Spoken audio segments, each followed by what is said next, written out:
Class 7 Bihar board गणित, जिसमें हम प्रश्नावली 2.2 हल करेंगे और हमें कुल 8 सवाल हल करने हैं। आइए प्रारंभ करते हैं। तो यहाँ पे आपको गौर करना है। प्रश्न क्रमांक पहला, मान ज्ञात करने हैं। बेहद आसान है। यहाँ पे 1/4 का मतलब गुणा होता है 1/4। ठीक है, तो इसको गुणा कर लेना है, यानी ऊपर वाली संख्या का गुणा ऊपर वाले के साथ और नीचे वाली संख्या का गुणा नीचे वाले के साथ। बस सिंपल तरीके से इसको हल कर देना है। ठीक है, आइए हल करते हैं। देखिए पहला सवाल क्या है, 1/4 का 1/4। तो ऐसे हम लिखेंगे 1/4 का मतलब गुणा 1/4। तो ये क्या हो गया, ऊपर वाला 1 का गुणा 1 के साथ 1, 4 का गुणा 4 के साथ तो 16, 1/16।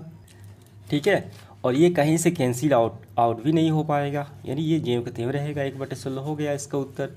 अब यहाँ पे देखिए, यहाँ पे वैसे ही हम करेंगे।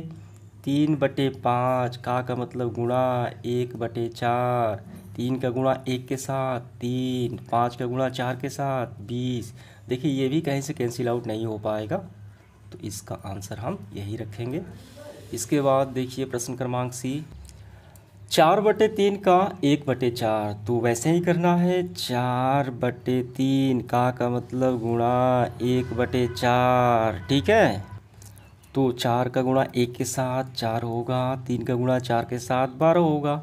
ये कैंसिल आउट हो जाएगा, 4 12 3 बार में, यानी 1/3 इसका आंसर आ चुका है। ठीक, अब इसके बाद देखिए अगला सवाल। तो ये तो हमने कर दिया ए, बी और सी। अब इसका दूसरा में देखिए ए और बी और सी। ठीक है, तो दूसरा सवाल क्या है, 2/9 का 1/7। इस तरीके से तो वैसे ही हल करना है। 2/9 का मतलब गुणा 1/7। 2 का गुणा 1 के साथ 2, 9 का गुणा 7 के साथ 9 7 63। ठीक, तो 2/63 आ जाएगा। इसी तरीके से देखिए बी, 6 का गुणा 1 के साथ। तो पहले हम लिखेंगे इस तरीके से, 6/5 गुणा 1/7। ठीक, 6 का 1 के साथ 6 हो गया, 5 का 7 के साथ 7 5 35। ठीक, तो 6/35 इसका उत्तर समझ में आ गया। अब इसका सी नंबर देखिए, 3/10 का यानी गुणा 1/7। तो हम लिखेंगे 3 का 1 के साथ 3, 10 का 7 के साथ 10 7 70। ठीक, तो 3/70 इसका आंसर निकल के आ गया। तो इस तरीके से हमने ये पहला सवाल हल कर लिया। दूसरा है देखिए क्या है, गुणा कीजिए और न्यूनतम रूप में बदलिए यदि संभव है। तो आइए इसको भी हम लोग हल करते हैं। इसमें टोटल 7 सवाल दिए गए हैं। ठीक है, देखिए आइए। तो सबसे पहले क्या करेंगे, देखिए ये 2/3 को अभी ज्यों के त्यों ये गुणा। अब इसको हम सामान्य पूर्णांक के रूप में लिखते हैं, ये मिश्रित है। 3 दूनी 6, 6 और 2 8, 8/3। फिर वैसे ही कर देना है, ऊपर वाली संख्या का गुणा ऊपर वाले के साथ। 8 दूनी 16 और नीचे तितरी का 9। ठीक, तो इसको हम मिश्रित भिन्न के रूप में लिखेंगे। आप चाहे तो इसको भी वैसे ही छोड़ सकते हैं, या आप मिश्रित भिन्न के रूप में भी लिख सकते हैं। तो कैसे लिखा जाता है, तो 16, ठीक है, और 9 से भाग लगाएंगे हम। कितने बार में जाएगा, एक बार में जाएगा 9। ठीक, तो ऊपर सूत्रा 7, 16 में से 9 घटे 7 बचा। तो यहाँ पे जो आए ये पूर्णांक, और ये हमेशा शेषफल ऊपर होता है, और 9 तो देखिए बटे में 9 है, तो ये हमेशा बटे में 9 होगा। ठीक, 1/7/9 इसका हम लिखेंगे 1/7/9। क्लियर हुआ, क्योंकि 9 का गुणा 1 के साथ 9 ही होगा, और 9 में 7 जोड़ दे 16 आ जाएगा, तो 16/9। ऐसे लिखे या ऐसे लिखे कोई अंतर नहीं पड़ता है। इसके बाद देखिए दूसरा सवाल यहाँ पे, फिर वैसे ही 7 दूनी 14, 9 7 63। ठीक, 14/63। देखिए इसको हम कैंसिल आउट भी कर सकते हैं। कैसे, देखिए यहाँ पे 9 से 7 बार में, 9 7 63 7 बार में, और इसको भी 7 बार में, 2 7 14। तो ये आ गया 2/9 आंसर निकल के। क्लियर हुआ। अब इसके बाद तीसरा सवाल देखिए क्या है, गुणा कर लेते हैं। 36 18। ठीक, 8 चौक 32। तो ये कैंसिल आउट होगा कि नहीं? बिल्कुल होगा। 9 दूनी 18, 16 दूनी 32, तो आ गया 9/16। ठीक है, समझ में आ गया। अब इसके बाद देखिए अगला, देखिए 9 का गुणा 3 के साथ रहती है 27, 5 का गुणा 5 के साथ 25। तो आप बताइए ये कैंसिल आउट होगा कि नहीं कहीं से? तो ये कहीं से कैंसिल आउट नहीं हो पाएगा। तो इसको हम सरलतम रूप यानी मिश्रित भिन्न के रूप में लिख सकते हैं। कैसे? तो 27 अंदर और 25 से भाग लगाएंगे एक बार में 2। तो कैसे लिखा जाए? ये हमेशा ऊपर 1.2/25, 25 हमेशा नीचे क्योंकि यहाँ पे नीचे है। तो 1.2/25, 25 का 1 से गुणा करें तो 25 ही आएगा। 25 में फिर 2 जोड़ दें तो 27 हो गया, यानी 27/25। यही बात है, बस रूप बदल दिया गया है। ठीक है, तो ये आपका उत्तर आ गया 1.2/25। समझ में आ गया। अब इसके बाद पांचवा देखिए, 15 का 1 से करेंगे तो 15 ही, 8 का 3 से गुणा तो 8 24। ठीक है, तो देखिए ये भी कैंसिल आउट होगा कि नहीं? तो ये कैंसिल आउट हो जाएगा। ठीक है, कैसे होगा? तो हम देखिए 8 का 24 3 बार में, और ये 5 आई 15, तो 5/8। इसका उत्तर हमारा निकल के आ गया 5/8, सिंपल तरीके से। अब इसके बाद देखिए अगला सवाल, अगला 6 नंबर देखिए यहाँ पे वैसे ही करेंगे। 11 का 3 से तो 33, 10 का 2 के साथ तो 20। आप बताइए कैंसिल आउट होगा कि नहीं? तो ये कहीं से कैंसिल आउट नहीं हो पाएगा। तो इसको क्या करेंगे, हम मिश्रित भिन्न के रूप में लिख देंगे। वैसे ही करेंगे, 33 में 20 से भाग लगाएंगे, एक बार में जाएगा। ठीक है, तो ये 3 और ये 13, तो हमारा निकल के आ गया 1.13/20, 1.13/20। देखिए 20 हमेशा नीचे रहेगा, यहाँ पे नीचे है, और 13 जो है शेषफल हमेशा ऊपर रहता है, ये पूर्णांक बदल जाता है, तो 1.13/20। क्लियर हुआ। अब इसके बाद देखिए सातवां, तो वैसे ही बरचुक 48, यहाँ पे 7×5 = 35, तो इसको भी हम लोग तोड़ देते हैं। 48 और यहाँ पे 35, एक बार में 8 में से 5 गए 3, 4 में से 3 गए 1, तो कैसे लिखें? तो हम लिखेंगे 1.13 ऊपर और 35 नीचे, 1.13/35। समझ में आ गया। तो इस तरीके से हमने ये सवाल नंबर दूसरे को भी काफ़ी अच्छे से समझ लिया। अब इसके बाद हम देखेंगे सवाल नंबर तीसरा, निम्नलिखित भिन्नों को गुणा कीजिए। और इसमें भी हमें टोटल 7 ही सवाल है इस तरीके जैसे। ठीक है, आइए इसको भी हम लोग गुणा के रूप में बदल देते हैं। देखिए इसका पहला सवाल है 2/5 इंटू 5.1/4, ये रहा। ठीक, तो आइए लिखते हैं। देखिए सबसे पहले इसको तो ज्यों के त्यों हम लिखेंगे, इसको ज्यों के त्यों 2/5 गुणा। अब इसको हम सरलतम रूप में लिख लेते हैं पहले, सामान्य भिन्न के रूप में। 5 20, 20 और 1 21। ठीक, तो 21/4। अब गुणा किया जाए, देखिए ये कैंसिल आउट भी हो जाएगा, 2 से 4 तो 2 दूनी 4, 2 हो गया। तो ऊपर कितना बचा 21, नीचे कितना बचा 10, 21/10।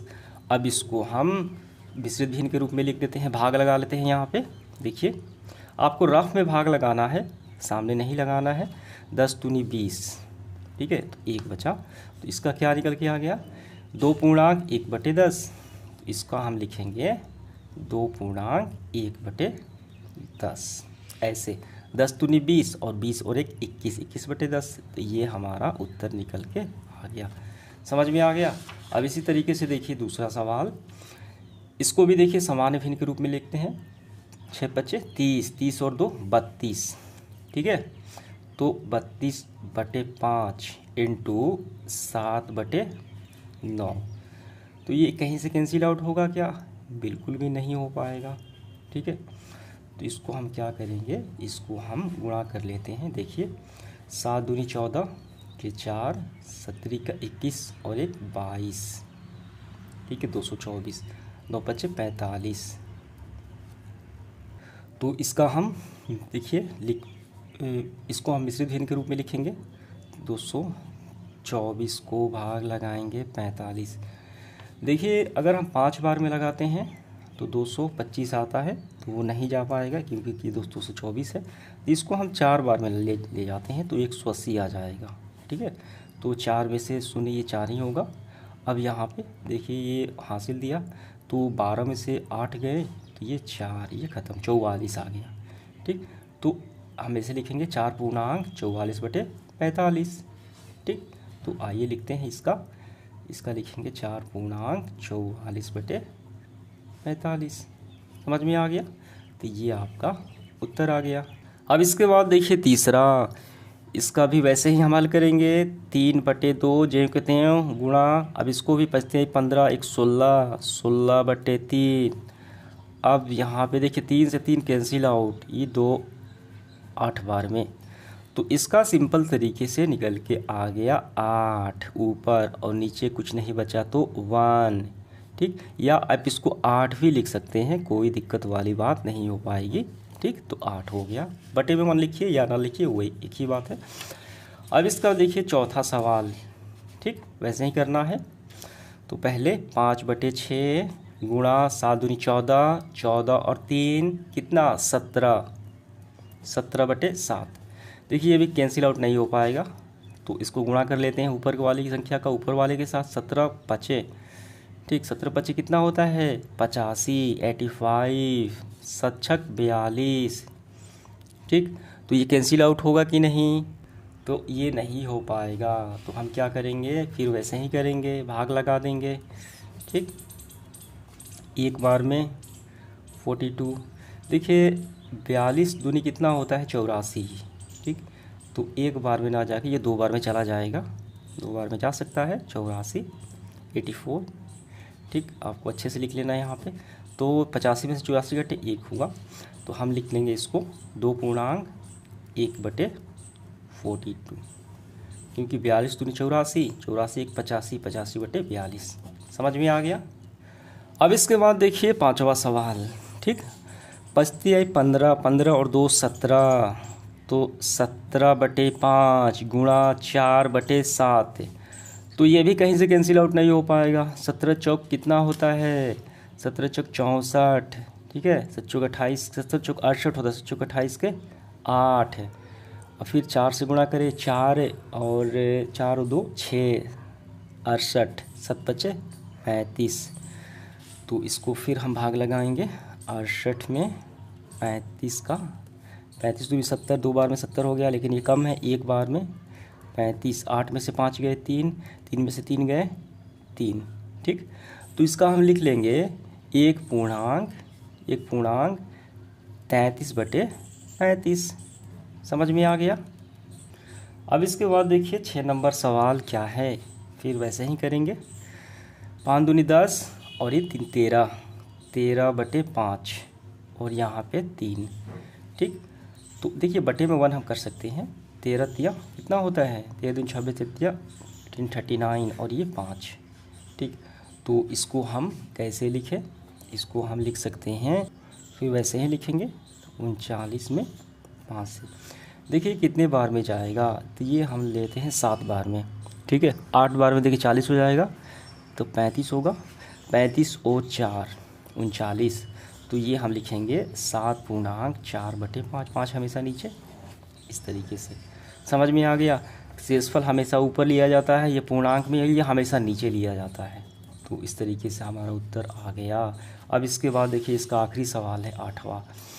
17×21, 21 और 4 कितना 25, 25/7 इंटू 3/5। देखिए कैंसिल आउट हो जाएगा, 5 25 5 बार में, तो ऊपर वाली संख्या गुणा बचती है 15, 15/7। ठीक, अब इसका हम लिखेंगे, आइए गुणा लगाते हैं। 15 7 बार में कितने बार में जाएगा 2 बार में, 14 1 बचा, तो हम लिखेंगे 2 पूर्णांक 1/7। ठीक है, ये ऊपर ये देखिए ये पूर्णांक में ये ऊपर ये नीचे। ठीक, और ऐसे भी हो जाएगा 7 दूनी 14 और 1 15, 15/7। तो इस तरीके से हमने तीसरा भी पूरा कर लिया। अब इसके बाद देखिए सवाल नंबर चौथा है।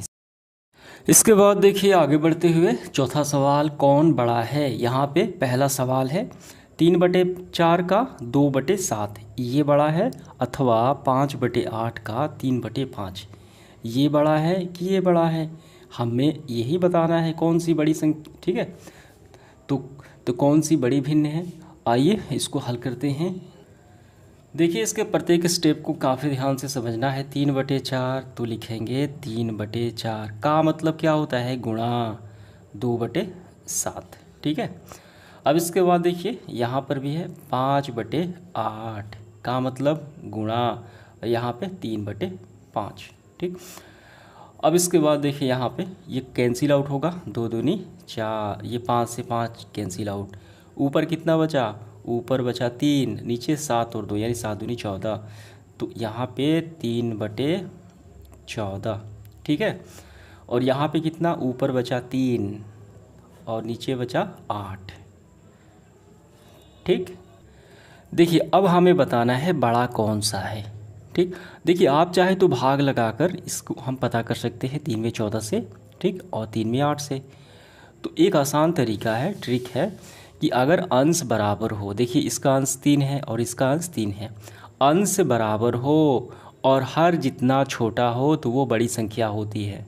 देखिए अंश बराबर है और हर जो है इसका 8 ये छोटा है और इसका 14 है ये बड़ा है, तो बड़ी संख्या हो जाएगी ये, ठीक है। 3/4 14 से बड़ा होगा 3/8, ठीक है। क्लियर हुआ। तरीके से लिखना है, थोड़ा सा व्यवस्थित कर देना है। 3/8 किसका मान आया, तो ये पूरे का मान आया, इसका मतलब ये बड़ा हो गया। तो हम लिखेंगे इसलिए 5/8 का 3/5 बड़ा है, ठीक है। ये आपका उत्तर हो, क्योंकि यही मान जो है इसी का है, इससे ये बड़ा हो गया, ये वाला समझ में आ गया। अब इसके बाद देखिए अगला सवाल, इसको भी वैसे ही हल करेंगे। 6/7 का मतलब गुणा 1/2, अथवा 3/7 का मतलब गुणा 2/3, 3 से 3 कैंसिल आउट, तो चौक 2 6, ठीक है। तो ऊपर बचा 3, नीचे बचा 7, ठीक। यहाँ पे ऊपर बचा 2 और नीचे 7। अब इसका देखिए यहाँ पे हर बराबर हो गए, हर बराबर है तो हम देखेंगे अंश जिसका बड़ा है वो बड़ा हो जाएगा। हर तो बराबर है, इसका अंश है 3 और इसका अंश है 2, तो बड़ा कौन सा है, 3 है, तो यही बड़ी हो जाएगी, ठीक। तो ये बड़ी हो जाएगी। ये किसका मान है, 3/7, तो इसी का तो मान आया, हमने हल किया तो 3/7 आया। तो हम लिखेंगे बड़ा है, ठीक, 6/7 का 1/2, ये हमारा उत्तर आ गया। उम्मीद करता हूँ समझ में आ गए होंगे। देखिए इसके बाद 5वां सवाल क्या है। सैली अपने बागीचे में 4 छोटे पौधे एक पंक्ति में लगाती है। 2 क्रमागत छोटे पौधे के बीच की दूरी 3/4 मीटर है। प्रथम एवं अंतिम पौधे के बीच की दूरी ज्ञात कीजिए। काफ़ी सरल प्रश्न है। देखिए प्रश्न क्या कहता है, एक लड़की है सैली, बगीचे में 4 छोटे प्लांट लगाती है और क्रम के अनुसार लगाती है, ठीक है। तो इस तरीके से यहाँ पे होगा, देखिए ABCOD पौधे लगाएं और यहाँ पे 2 क्रमागत छोटे पौधे के बीच की दूरी यानी पहले से दूसरे के बीच की दूरी 3/4, इसका भी B से C के 3/4, यहाँ पे 3/4, ठीक है। तो सवाल में है कि प्रथम एवं अंतिम पौधे के बीच की दूरी ज्ञात करें। मान लीजिए पहला पौधा है A और अंतिम पौधा है D, तो बीच की दूरी ज्ञात कर देना है। काफ़ी सरल है। देखिए यहाँ से यहाँ 3/4, फिर B से C 3/4, फिर C से D 3/4, तो 3/4 की संख्या कितनी हो गई, 1 2 3 हो गई। बस इसमें 3 से गुणा कर देंगे 3/4 में, काफ़ी सरल है। देखिए तो ये बातें पहले लिखेंगे। दिया गया मान 2 क्रमागत छोटे पौधे के बीच की दूरी 3/4 मीटर, प्रथम एवं अंतिम पौधे के बीच की दूरी, ठीक, यहाँ से यहाँ तक, तो हम लिखेंगे ऐसे 3/4 × 3। 3 किस लिए लिखा गया मैंने फिर आपको बताया। एक देखिए यहाँ से 3/4, ठीक, और दूसरे से B से C 3/4, फिर C से D 3/4, 1 2 और 3, इसीलिए 3/4 की संख्या 3 हो गई, ठीक। तो कितने हो गए, तितरी का 9/4, इसका हमारा आंसर निकल के आ गया। आप चाहे तो इसको देखिए मिश्रित भिन्न के रूप में भी लिख सकते हैं, भाग देकर ऐसे 4 से 4 दूनी 8 1। तो हम लिखेंगे ऐसे 2.1/4। यही हमारा आंसर निकल के आ गया, बीच की दूरी। क्लियर हुआ? उम्मीद करता हूँ ये आपको काफ़ी अच्छे से समझ में आ गया होगा। तो देखिए अगला सवाल है 6। लिपिका एक पुस्तक को प्रतिदिन 1.3/4 घंटे पढ़ती है, यानी एक पुस्तक को एक दिन में इतना घंटा लगता है, ठीक, उसे पढ़ने में। वह संपूर्ण पुस्तक, पूरी पुस्तक को 6 दिनों में पढ़ लेती है, तो उस पुस्तक को पढ़ने में कितने घंटे लगे उस 6 दिन में? तो हम क्या करेंगे, एक दिन में इतना लगा तो 6 दिन में क्या करेंगे, उसको जानने के लिए हम गुणा कर देंगे। इसमें 1.3/4 में 6 से गुणा कर देंगे, बस हो जाएगा। तो सबसे पहले हम लिखेंगे लिपिका एक पुस्तक एक दिन में पढ़ने में लगा समय 1.3/4 घंटे, संपूर्ण पुस्तक 6 दिनों में पढ़ती है, तो कुल समय के लिए 1.3/4 × 6। ठीक है। अब इसके बाद देखिए यहाँ पे इसको हम व्यवस्थित करते हैं, ठीक है, समान भिन्न में। 4 में 1 से गुणा होगा, 4 4 और 3 7, 7/4 × 6। ये 2 से कैंसिल आउट और ये 3 से कैंसिल आउट, ठीक है।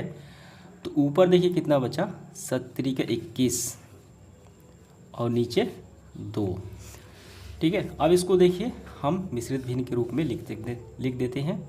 अब इसके बाद इसको मिश्रित भिन्न के रूप में लिख देते हैं। क्या करेंगे, भाग लगा देंगे। कितने बार में जाएगा, तो ये देखिए जाएगा 10 बार में। 10 दूनी 20, 1 उतरा, 1 हमेशा ऊपर, 2 नीचे, क्योंकि 2 यहाँ पे नीचे हैं, तो हम ऐसे लिखेंगे 10.1/2 घंटे उसे लगता है पूरी पुस्तक को ख़त्म पढ़ने में, ठीक है, 6 दिनों में। 10 दूनी 20 और 1 21/2 घंटे। समझ में आ गया? अब इसके बाद देखिए 7वां सवाल क्या है। एक कार 1 लीटर पेट्रोल में 16 किलोमीटर दौड़ती है, चलती है, तो 2.3/4 लीटर पेट्रोल में यह कार कुल कितनी दूरी तय करेगी? तो सिंपल तरीके से 1 किलोमीटर में इतना, तो इतने लीटर में कितना, तो बस इसको गुणा कर देंगे, ठीक है। 2.3/4 का गुणा 16 से कर देंगे, हो गया। तो ऐसे लिखेंगे, दिया गया मान 1 लीटर पेट्रोल में कार चलती है 16 किलोमीटर, इसीलिए 2.3/4 लीटर पेट्रोल में चलेगी 16 × 2.3/4, ठीक। तो आइए हम इसको लिखते हैं 16। अब यहाँ पे 4 दूनी 8, 8 और 3 11/4, 4 16, 4 बार में 11 चौक 44, 44 किलोमीटर चलेगी, ठीक है, 2.3/4 लीटर पेट्रोल में, यानी 11/4 लीटर पेट्रोल में इतनी किलोमीटर चलेगी। समझ में आ गया? अब इसके बाद देखिए सवाल नंबर हमारा है 8वां ए। इसमें 2 सवाल हैं। बक्सा में यहाँ पे बॉक्स दिया गया है, इस बक्सा में संख्या लिखिए, ठीक, ताकि 2/3 × ठीक, तो इतना प्राप्त हो जाए। यानी इतना प्राप्त करने के लिए हमें क्या करना होगा? तो ये काफ़ी आसान है। यहाँ पे 2 है, तो हम इस 2 में क्या गुणा कर दे कि 10 आ जाए, तो 5 हम लिखेंगे यहाँ पे, 5 बटे में यहाँ पे क्या लिखेंगे, 30 आ जाए, 10, ठीक, ऊपर 5 नीचे 10, तो यहाँ पे आप फ्रेश आपको लिख लेना है 5 और नीचे 10, ठीक है। अब यहाँ पे देखिए हमने अभी लिखा 5/10। प्राप्त संख्या का, इसका प्राप्त संख्या का न्यूनतम रूप लिखिए, तो काफ़ी आसान है। 5 दूनी 10, कितने बार में, 2 बार में, ठीक, तो 1/2। तो इसका होगा न्यूनतम रूप, कितना होगा, 1/2 हो जाएगा, ठीक है। न्यूनतम मतलब होता है उसका छोटा रूप, कैंसिल आउट कर देना इसको। तो पहले में 5/10 इसमें और दूसरे में 1/2। समझ में आ गया? अब इसी तरीके से देखिए एच नंबर क्या है। यहाँ बक्सा में प्राप्त जो संख्या है लिखना है, ताकि 3/5, तो इतना प्राप्त करने के लिए हम क्या करेंगे, यहाँ पे अगर 8 से गुणा कर दें, 8 का 24, तो यहाँ पे हम भरेंगे 8, ठीक है। और बटे में हम क्या लिखेंगे, यहाँ पे 15, 15 बचे 75, 8 3 24, 8/15, ठीक। अब ये 8/15 प्राप्त किए, तो इसका न्यूनतम रूप लिखना है, जैसे हमने पहले सवाल में लिखा है, ठीक, तो इसका न्यूनतम देखिए ये कैंसिल आउट होगा कि नहीं, 8 ये 15, ये बिल्कुल भी कैंसिल आउट नहीं हो पाएगा क्योंकि नहीं हो सकता। तो यही हम जो कहते हैं वो लिख लेंगे 8/15। समझ में आ गया। तो इस तरीके से हमारा सेशन समाप्त हुआ। धन्यवाद।